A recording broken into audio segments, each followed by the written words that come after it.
10시 30분 구간 외국인과 기관 수급 통해 시장의 힌트와 함께 포착해 보도록 하겠습니다. 오늘의 프로 참견러시죠. 김민수 대표 만나볼게요. 안녕하십니까? 안녕하십니까? 네, 저는 FMC 충격은 좀 한풀 지나갔다라고 평가해도 될까요? 하지만 외국인 투자자와 기관 투자자 역시 양시장 매도세 보여주고 있는데 이들의 투자 심리 언제쯤 개선될 수 있을까요? 그러게요. 네, 지금 아직 여파가 끝났다고 보긴 힘들 것 같고요. 네. 지금 분위기상으로는 여전히 고공행진하고 있는 매크로 지표를 봤었을 때 이게 시장에 미치는 분위기는 당장 외국인 같은 경우도 네. 한국 주식 사야 돼?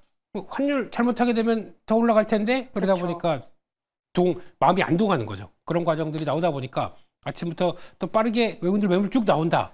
어렵습니다. 자꾸 좀 출렁출렁하는 시장이. 그래서 일단 적극적으로 대응하는 것보다 종목별로 수급되는 종목들 가자 이렇게 보셔야 될 것 같습니다. 역시나 외국인과 기관 역시 그러한 흐름 보여주고 있는데요. 외국인의 수급 탄탄 지금 바로 열어보시죠.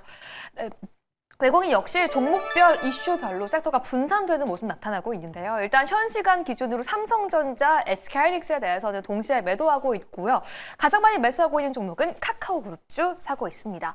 특히나 모든 종목들 함께 담아가고 있는 가운데 조선주도 담아가고 있고요. KB금융, 해운주, 그리고 사실 미국의 금리 인하 전망이 축소될지 모른다라는 우려감 속에서도 제약바이오주 담아가고 있는데요. 리가켄바이오와 ST팜까지 포함하고 있는 모습입니다. 그럼 한 종목씩 살펴보고 싶어요. 일단 오늘 한국가스공사 이슈가 있죠. 오늘 20일부터 첫 굴착 시작한다라는 모습인데 다시 한번 이런 내용 그리고 정책적인 내용까지 힘입어서 상승세 시연해 줄 수 있을까요? 네, 많이 빠졌습니다. 최근 네. 들어서 또 이번 정부가 이끌던 하나의 또 대왕, 그렇죠.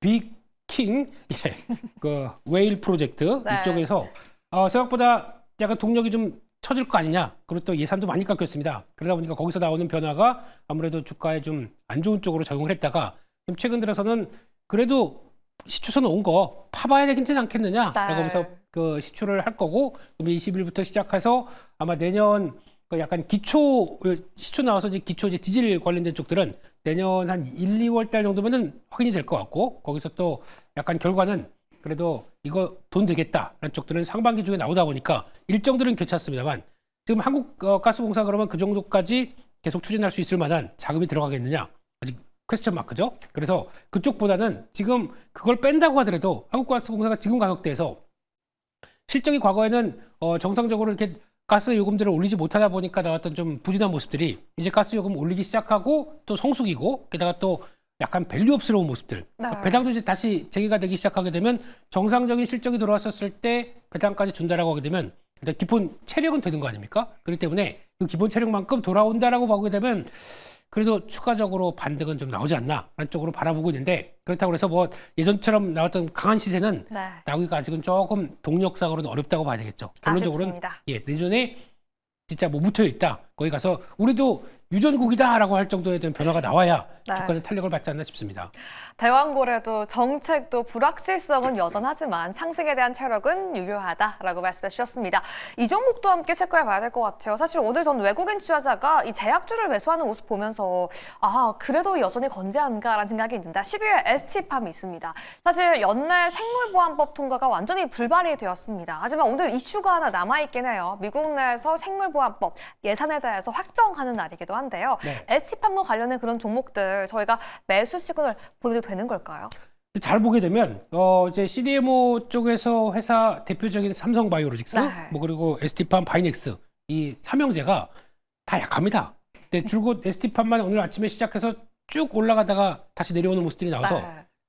저게 그 관련된 생물보안법 이슈는 아닌 것 같고, 그건 물론 이번에 연내 불발이 되거나 좀 제대로 못 된다고 하더라도 어차피 트럼프 행정부 입장은 중국을 계속 견제할 게 아니냐. 그러니까 언제든지 다시 돌아올 수 있겠다는 쪽에서 불확실성이 남아있다기보다는 조금 더 앞으로는 기대감은 연결될 수 있다고 보는데 더 중요한 거는 ST팜의 강점이라고 봐야 되겠죠. 네. mRNA 치료제 관련된 쪽에서 그래도 세포치료제 쪽에서 수주를 계속 꾸준히 해왔고 이쪽에 대해서 앞으로 계속 커질 것이다. 이에 따라서는 내가 잘한다라고 하는 모습들을 보여줄 걸로 기대하다 보니까 그거 관련된 쪽에 뉴스가 나오나 싶긴 했었는데 아직 기대감만 있을 뿐 아직 강하게 나오는 부분은 없습니다. 그런 쪽에서 일단 지금 같은 경우는 아까 반등 쪽 나왔을 때 중기 저항선까지 쭉 들어오길래 이럴 때는 조금 좀 정리하는 게 맞았겠지만 지금 분위기는 아직 이슈가 여러 가지가 남아있는 상황 쪽에서 매매를 강하게 하기는 좀 어렵겠죠. 그래서 일단은 약간 관망 정도 그렇게 봐야 될 것 같습니다. 이슈는 여전히 유효하다. 하지만 지금의 가장 중요한 자세는 관망이다라고 말씀해 주셨습니다. 아니 그렇다면 확실한 매수세 보여주지 않고 있는 외국인 매수 종목 중에서 과연 어떤 종목 따라가야 될까요? 대표님의 탑픽은요? 네, 매경에서도 꾸준히 언급드리던 종목이 하나가 네. 딱 있습니다, 여기. 뭘까요? 예, 그래서 거기 앞에 영어로 시작하는 2번, 예, HD 현대마린솔루션. 네. 근데 오늘 이슈의 중심에 있는 하나그룹은 아니에요. 이 종목 역시 유효할까요? 네, 유효하다고 봐야 될 것 같고요. 한화 쪽보다 뭐 이슈가 나오긴 하지만 네. 그거 상관없이 나는 내 갈 길을 가겠다라고 하면서 꾸준하게 강한 모습들을 보여주고 있는데 네.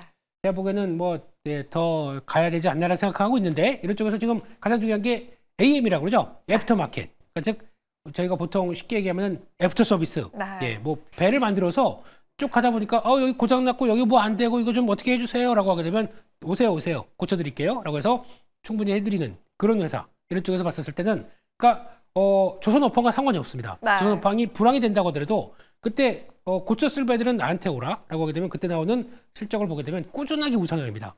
그리고 또 영업이익률 자체도 두 자릿수가 꾸준하게 진행되고 있다라고 하게 되면 조선업은 특징이 왔다 갔다 하는 그러니까 좀 네. 업황에 따라서 불황 호황 그러다 보니까 사이클을 타는데 현대마린솔루션 같은 경우는 그게 없습니다. 안정적인 모습들이죠. 그렇기 때문에 이에 따른 기대감을 그대로 갖고 있다라고 하게 되면 꾸준한 강세를 이끌어 갈 가능성이 높다 이렇게 바라보고 있습니다. 네, 한국과 조선의 위상 날로 커져가고 있습니다. 조선 3사는 미국의 그리고 부품주와 엔진주는 중국의 러브콜을 받고 있는데요. 저희 HD 현대마린솔루션 탑픽으로 담아보도록 하겠습니다. 과연 현 시간 기관 투자자는 어떤 종목의 러브콜을 보내고 있을까요? 지금 바로 함께 열어보시죠. 기관 투자자 역시 한 섹터에 집중하는 모습은 아닌데요. 외국인은 카카오, 기관은 네이버에 집중을 하고 있고요. 오늘 역시 이슈가 있는 고려아연이어서요.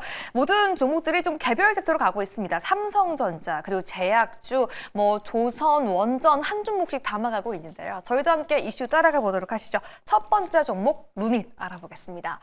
최근 정말 매일같이 호재가 들려오면서 나날이 상승하는 것에 반해서 지금 원성이 굉장히 자자합니다.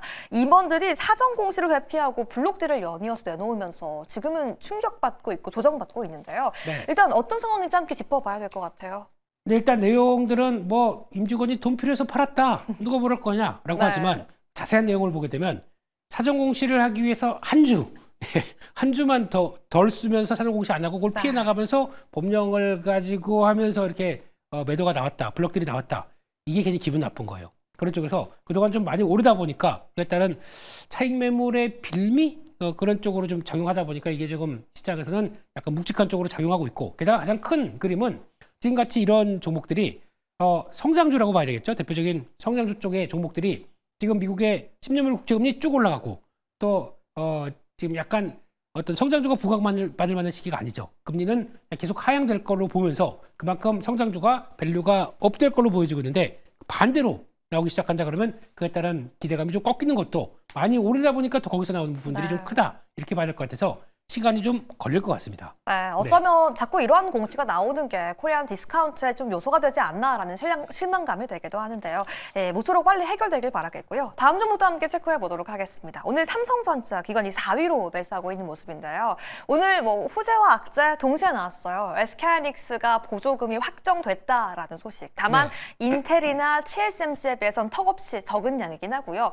하지만 간밤 마이크론 이 풍향계라고 하죠. 메모리계 풍향계 가 실적 가이던스를 전날 하향 조정하자 이틀 연속 조정받고 있습니다. 네. 삼성전자 기대를 키울까요? 함께 조정받을까요? 네, 일단은 돈 못 받았네요 아직까지는요. 네.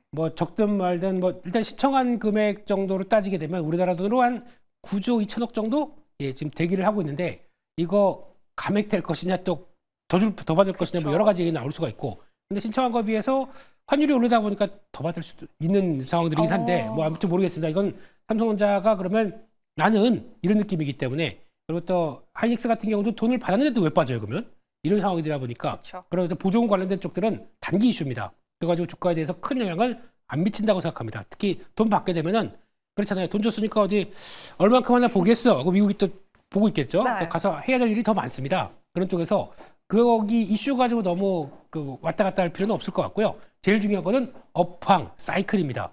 지금 마이크론 테크놀로지도 얘기했지만은 메모리 업황에 대해서 그렇게 자신 있게 얘기하는 목소리가 아닙니다. 네. 그렇게 되면은 그에 따른 부담감들도 아직까지 남아있기 때문에 삼성전자 여기서 힘내라 쫙 움직이는 좀 어렵다고 보는 게 일단 맞다고 봐야 될 것 같고 여전히 그렇기 때문에 외국인들도 계속 매도가 나오는 과정이 아닌가 그렇게 생각하고 있습니다. 역시나 같은 원리일까요? SK하이닉스도 추가적으로 좀 질문을 드려보고 싶은데요. 네. 이게 뭐 엄청난 호재까지는 아니더라도 보조금이 확정이 됐는데 오히려 주가를 빼는 이유 굉장히 많은 투자자분들이 아쉬울 수 있을 것 같아요.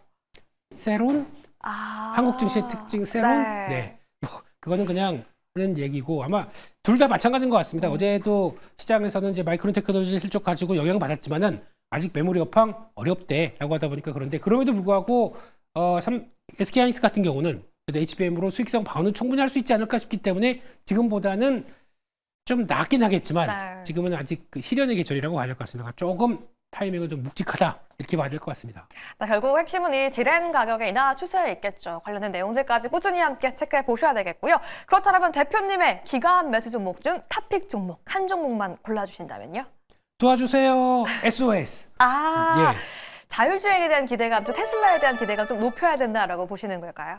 네, 근데 정확하게는 테슬라랑 상관이 없습니다. 이 회사는. 네. 그렇죠. 테슬라의 자율주행 기대감이 나오지만 네. 그걸 통해서 시장이 커갔을 때 나는 할 일이 많다라는 쪽들이다 보니까 정확하게 테슬라와 기대감이 높다라고 하게 되면 퓨런티어죠. 관련된 장비, 카메라 장비 쪽이다 그쵸. 보니까. 근데 SOS랩은 그게 아니라 라이다. 예, 네. 라이다랑 센서 쪽에서 그러니까 약간 어떻게 보면 웨이모 쪽에 가깝습니다. 그런 쪽에서 그러니까 이게 자율주행 차가 아니라 자율주행 관련된 모빌리티. 그러니까 뭐 어떤 모든 모빌리티가 되든 간에 만약에 이족 보행이 아니라 그냥 움직이는 보행용 로봇이 나온다고 하더라도 그건 다 자율주행하기 위해선 내가 필요해라고 하는 쪽들이 기술력이 단단하기 때문에 그에 따라서 지금 부각을 더 받는다라는 쪽에서 개인적인 탑픽이다라고 몇 번 말씀드렸었고요. 그런 쪽에서 지금은 단계적으로 좀 올랐습니다. 그렇기 때문에 여기서 계속 가느냐? 네. 일단 좀 비중을 좀 줄이셨다가 아, 그 다음에 나머지만 부담 없이 가져가시는 게 더 맞지 않나 그렇게 봐야 될 것 같습니다. 탑픽으로 선정은 해주셨지만 오늘도 자율주행 관련 중에 제일 강했거든요. 네. 하지만 적극적인 매수보다 비중을 줄였다가 천천히 다시 한번 담아가는 전략 유효하다라고 말씀해 주셨습니다. 그럼 저희도 이제 결론 내면서 옥석 가르기 할 타이밍입니다. 외국인 대 기관 대 외국인. 저희가 HD 현대 마린솔루션 대 SOS랩. 원래 있던 기존 호재 대 새로 나온 호재. 한 종목을 좀 골라야 될 것 같아요. 둘 다 좋아하는 회사이기 때문에 네. 이럴 때는 엄마가 좋아 아빠가 좋아? 아. 예, 그때 그냥 아빠 하겠습니다. 예, 이걸까요? 예, 시청자도 큰 거. 네. 예, 현대 마린솔루션으로 하도록 하겠습니다. 전략 어떻게 세워볼까요? 일단 지금 지난번 상장하고 좀 강하다가 쭉 내려와서 다시 올라가는 모습들이기 때문에 아마 중기적으로는 개인적으로 한 20만 원대 간다고 생각하지만 일단 목표가 저항이 나온 게 한 18만 원대 중간쯤 저항이 있기 때문에 이 정도까지 한번 보시고 1차 목표가로 삼으셨으면 좋겠고요. 손절가는 15만 원대로 말씀드리겠습니다. HD현대 마린솔루션으로 저희와 함께 담아보도록 하겠습니다. 한국 조선업에 대한 관심이 들어온 만큼 저희는 목표가 18만 원, 손절가 15만 원까지 가격 전략 세워드렸습니다.